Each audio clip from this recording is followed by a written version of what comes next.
Hello friends, welcome to our YouTube channel Aditya classes Hajipur. आप सभी का यहाँ पे स्वागत है। आज हम पॉलिटी लेकर आए हैं आप लोगों के लिए, जिसमें एक पॉलिटी का बहुत छोटा सा जो टॉपिक अनुसूची आपको बताएंगे। देखते हैं, ज़्यादा टाइम न गवाते हुए हम अनुसूची पे आते हैं। हमारा पहला अनुसूची है भारत के 28 राज्य एवं 8 संघीय क्षेत्रों का वर्णन।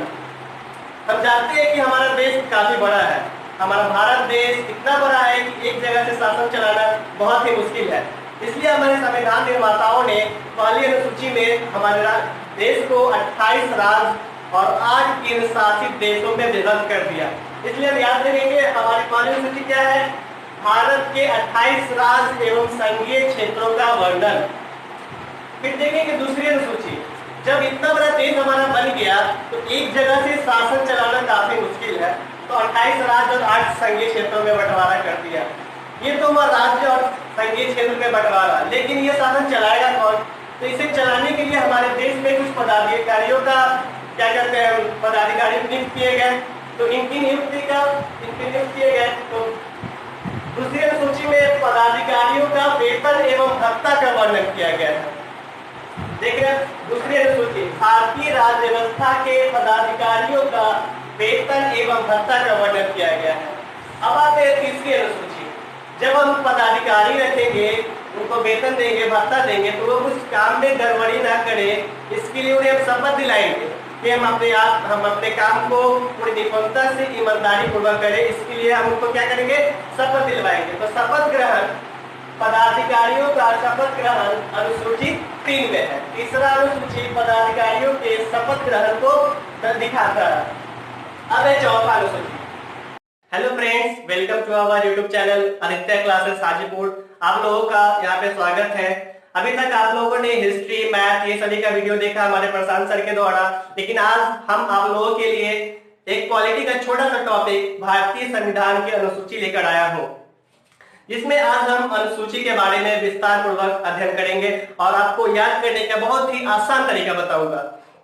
तो आइए हम देखते हैं भारतीय संविधान की अनुसूची। देखिए, भारतीय संविधान की अनुसूची, हम जानते हैं कि प्रारंभ में भारतीय संविधान में सिर्फ 8 ही अनुसूची थी।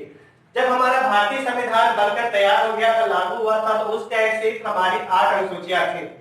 फिर आगे 4 अनुसूची बढ़ाया गया है। अब 4 अनुसूची किस क्रम में बढ़ाया गया है, कब बढ़ाया गया है, मैं आपको ये बताता हूँ। पहले 9वां अनुसूची, 4 पर पहला अनुसूची जो बढ़ाया गया था वो था 1951 में प्रथम संविधान संशोधन अधिनियम के द्वारा। फिर दूसरा अनुसूची 1985 में 52वें संविधान संशोधन अधिनियम के द्वारा जोड़ा गया।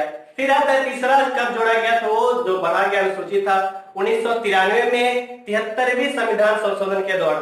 फिर 1993 में ही 74वें संविधान संशोधन के द्वारा एक और अनुसूची जोड़ा गया। इस तरह से कुल 12 अनुसूची हो गया हमारे संविधान में। तो आइए अब हम पूरे अनुसूची को विस्तार पूर्वक जानते हैं। हमारा पहला अनुसूची, अब हम जानते हैं कि हमारा देश जो है बहुत ही बड़ा है, एक जगह से शासन चलाना यहाँ मुमकिन नहीं है। इसलिए हमारे देश को 28 राज्य और 8 केंद्र शासित प्रदेश में अभी विभक्त कर दिया गया है, और इसका वर्णन जो है हमारे पहले अनुसूची में दिया गया है।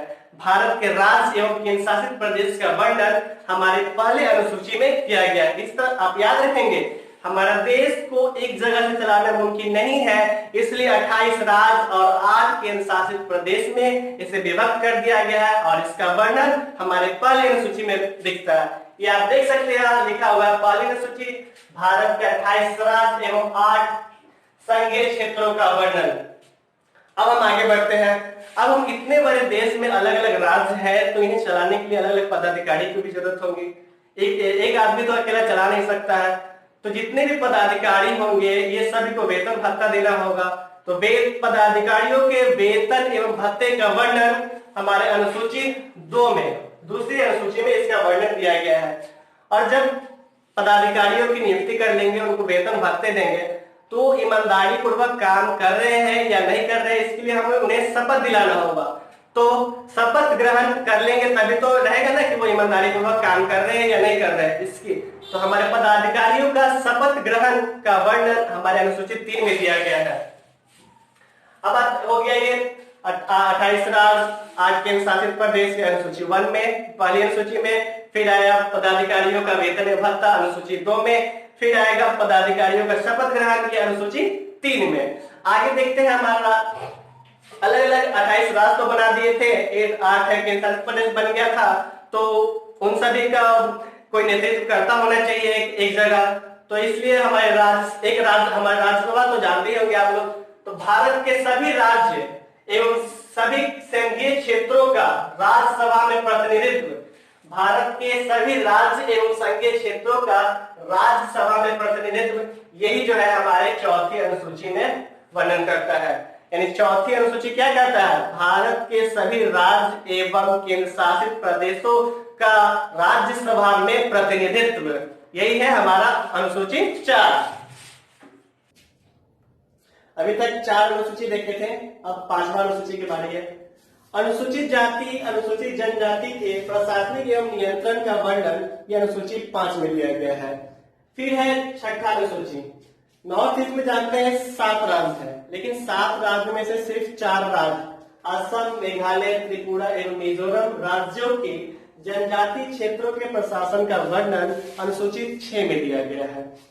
देख सकते हैं असम, मेघालय, त्रिपुरा एवं मिजोरम राज्य के जनजाति क्षेत्र के प्रशासन का वर्णन किसमें दिया गया है? अनुसूची 6 में। फिर आगे बढ़ते हैं अनुसूची 7। केंद्र एवं राज्य के शक्तियों के बीच का बंटवारा अनुसूची 7 में वर्णन दिया गया है इसका। अब अनुसूची 7 में केंद्र एवं राज्य के बीच शक्तियों का बंटवारा दे दिया गया है, लेकिन इसमें कुल 3 सूचियां दी गई है। पहला सूची है संघ सूची, राज्य सूची और समवर्ती सूची। संघ सूची, संघ सूची में प्रारंभ में जब संविधान बना था उस समय 97 विषय थे और आज 100 विषय हो गए हैं। संघ सूची में सिर्फ कानून बनाने का अधिकार सिर्फ केंद्र को होता है, सिर्फ संघ सरकार यानी केंद्र सरकार ही इस पर कानून बना सकती है। प्रारंभ में देख सकते हैं 97 से 100 विषय हो गए इस पर। फिर आती है राज्य सूची। राज्य सूची में कानून बनाने का अधिकार, इन सभी विषयों पर कानून बनाने का अधिकार सिर्फ राज्यों की होती है। अगर राज्य सूची में कितने विषय थे? 66 था विषय पहले, अब कितना हो गया? 61। अब आते हैं समवर्ती सूची। समवर्ती सूची में 47 विषय था, अब हो गया 52।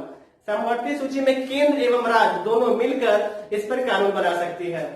यानी अनुसूची 7 में देख सकते हैं आप केंद्र एवं राज्य के बीच शक्तियों का बंटवारा का वर्णन दिया गया है, और केंद्र राज्य के शक्तियों के बंटवारा में 3 अनुसूची दिए गए हैं, संघ सूची, राज्य सूची और समवर्ती सूची। तीनों में अलग अलग विषय है।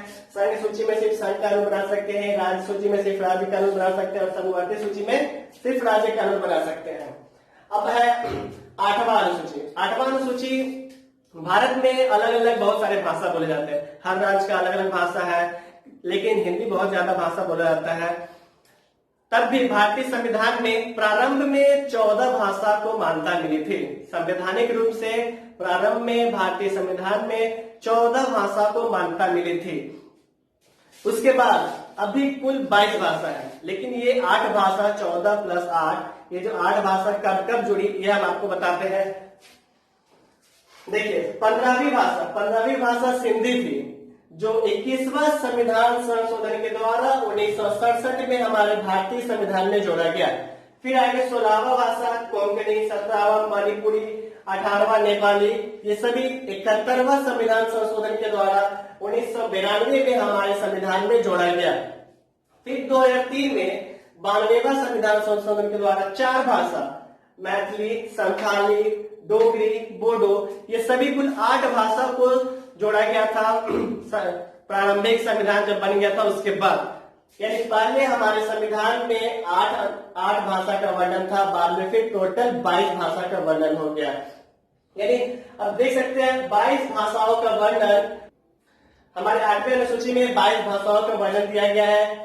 संविधान जब बना था तब 14 भाषा थे, 8 भाषा को बाद में जोड़ा गया। हम आपको बता चुके हैं कब कब जोड़ा गया था 8 भाषा को, ये आपको दिखा दिए हैं। अब यानी 8वीं अनुसूची में टोटल 22 भाषा का वर्णन दिया गया है। आप 8 अनुसूची देख लिए है। स्टार्टिंग में हमने बताया था कि प्रारंभ में संविधान बनने समय 8 अनुसूची थी, फिर 4 अनुसूची बढ़ गया था। ये 4 अनुसूची है जो बढ़ा था। 9वां अनुसूची, संपत्ति के अधिग्रहण के विधियों का वर्णन, संपत्ति के अधिग्रहण के विधियों का वर्णन हमारे 9वीं अनुसूची में दी गई है। इसे संविधान संशोधन, पहले संविधान संशोधन के समय, पहले संविधान संशोधन में 1951 में जोड़ा गया था। इसमें कहा गया था इसमें जो भी कानून होंगे उसके प्रति सुप्रीम कोर्ट या किसी भी न्यायालय में हम इसके विरुद्ध हम नहीं जा सकते थे, परंतु 11 जनवरी 2007 के में संविधान पीठ निर्माताओं द्वारा यह कहा गया अगर आपके मौलिक अधिकारों का हनन होता है तो आप इसके विरुद्ध सुप्रीम कोर्ट या फिर उच्चतम न्यायालय में आप जा सकते हैं।